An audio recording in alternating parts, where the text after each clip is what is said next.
into the week ahead. But, of course, we are going to start with President Trump and his efforts for a ceasefire in the Russia-Ukraine war.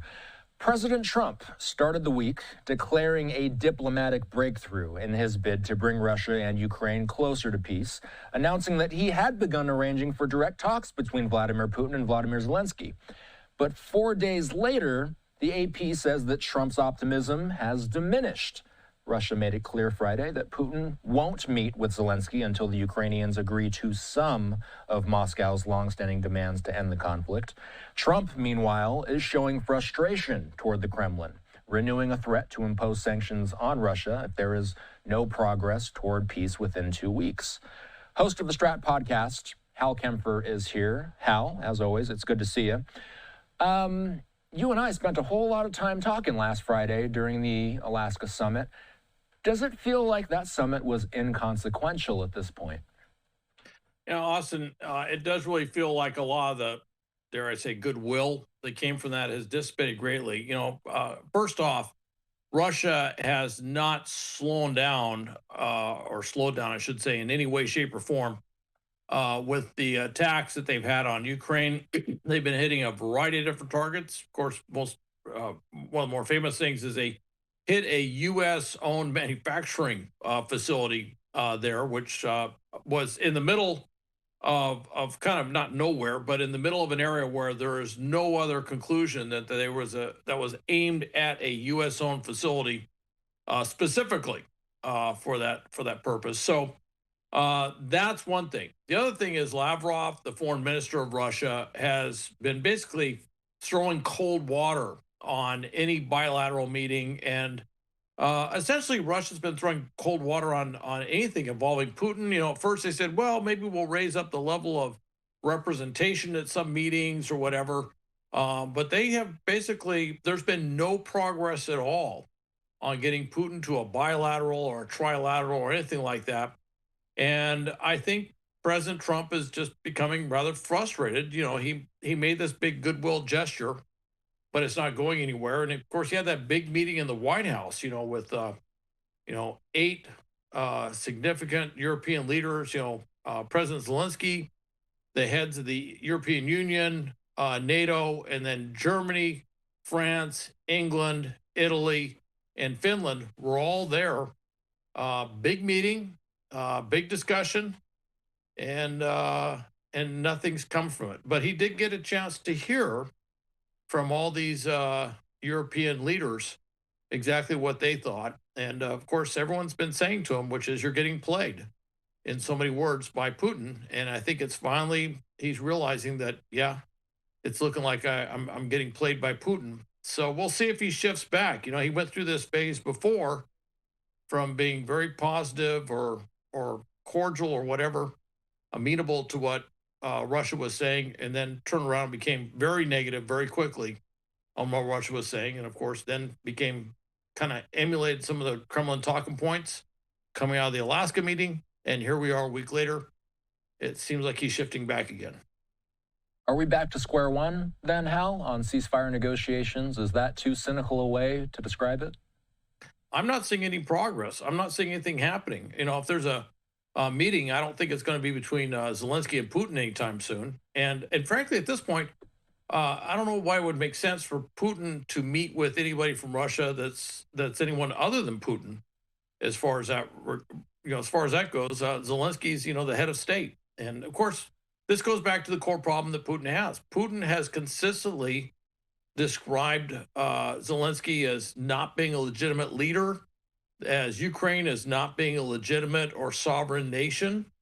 And so for Putin, once he shows up in the same frame with Zelensky, it's a big political hit on everything he's been saying for the last few years. So, I think he's dealing with that.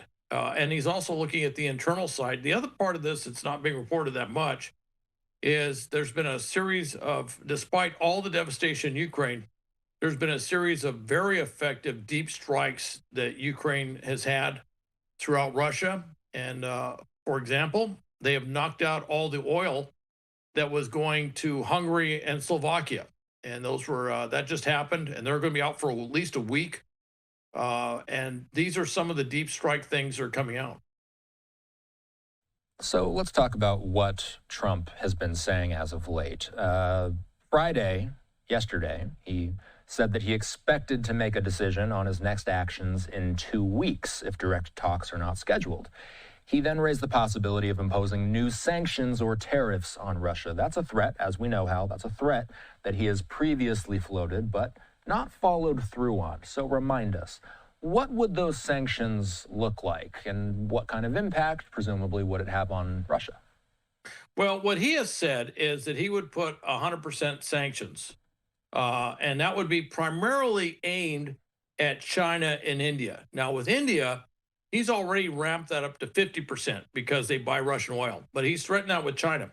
Now, with China, if he does that, whether it's 100%, 50%, or as that bill that's currently in Congress that Lindsey Graham is pushing for, which is 500%, if he does that, inevitably that will have an inflationary effect on U.S. prices.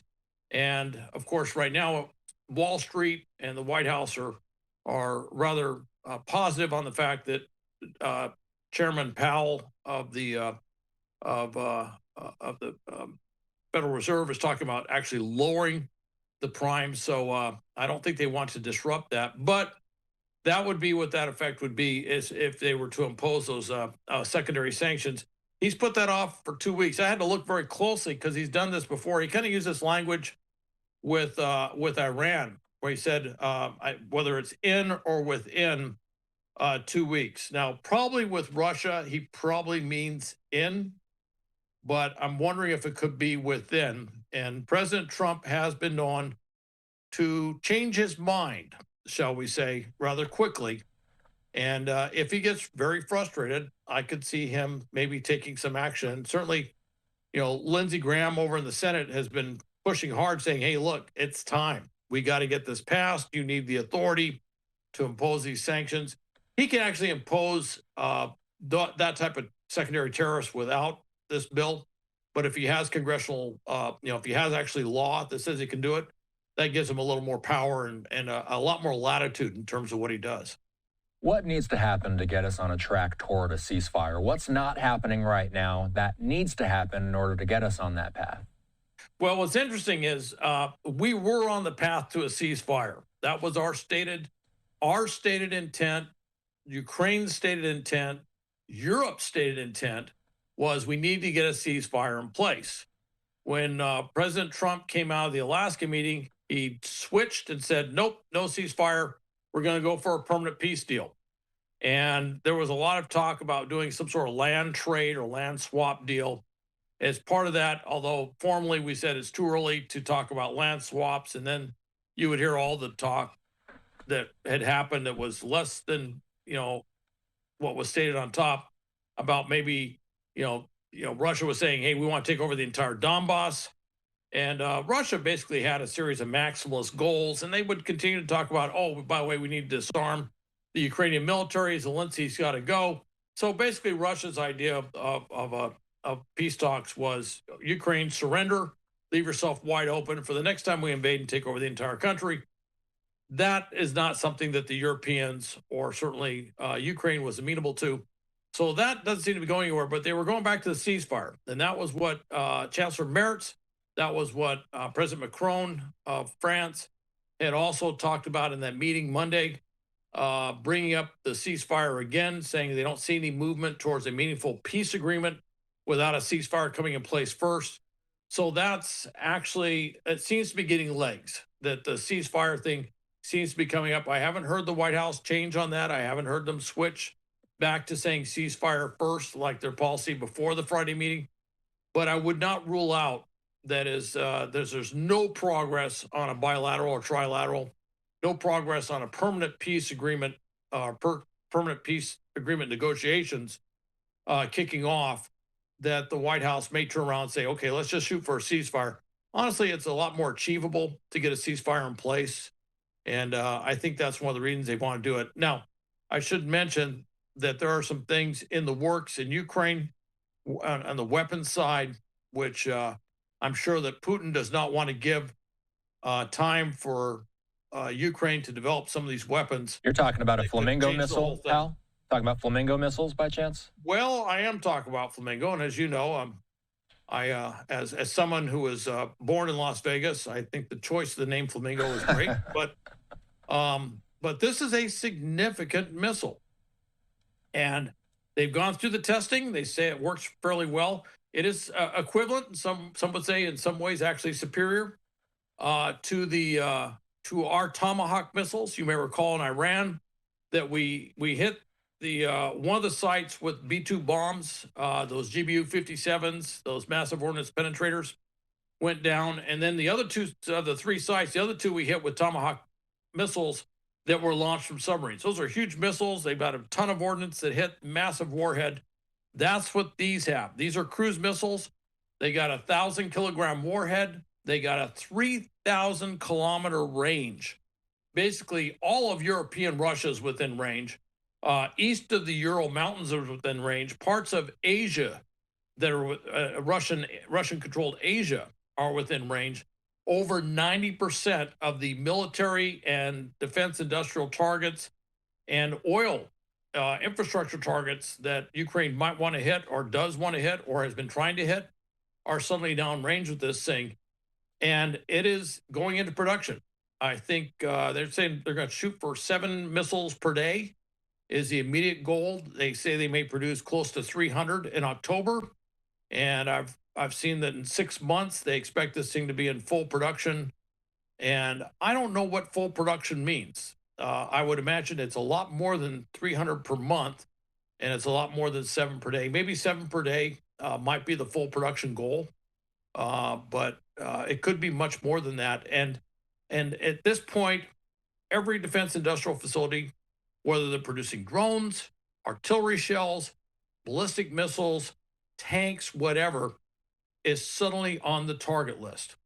Almost every oil facility, every natural gas facility that they'd want to disrupt, like they did with the ones that feed Hungary and Slovakia, are on the target list.